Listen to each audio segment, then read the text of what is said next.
In 2025, we are planning to bring our or the first phase of our full-scale manufacturing online, which is pretty exciting.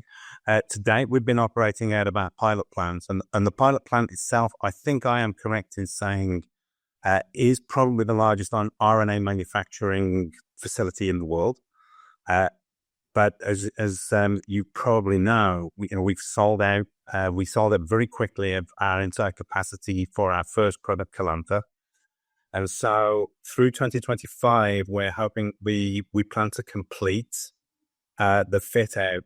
It's a retrofit of an existing facility that was used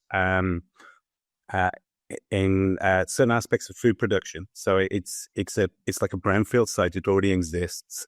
It used to make balsamic vinegar and tomato sauce, of all things. Just so happens that's very close to our needs for what we need to actually manufacture RNA with our unique process. So we'll complete that retrofit at some point in, let's say, the first half. We're actually targeting Q1, but it is what it is. But even though it's a retrofit, there are bumps in the road. So by the end of the first half, we hope to have material coming out of the end of that facility.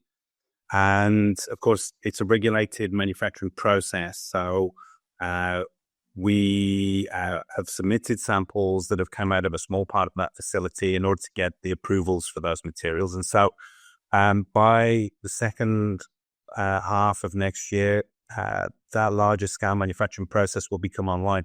That will bring with it economies of scale. But, it's a relatively new process, which we, because it's a new process, we monitor it very carefully so that we can understand exactly what's going on. And so along with economies of scale out of manufacturing on a much larger scale, about 20 times the size on scale,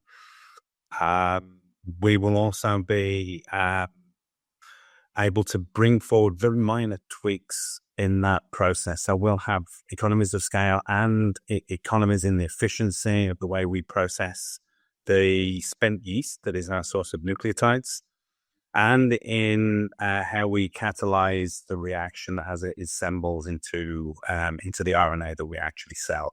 So by the end of the year, we hope to have a larger scale manufacturing plant with the economies of scale that brings, and continue our journey to improve the efficiency of that process, which is already efficient enough that we can be very cost competitive for growers, right? And that's our main thing. We want efficient and effective products that are cost competitive. So the farmer doesn't have to use his wallet to make that judgment.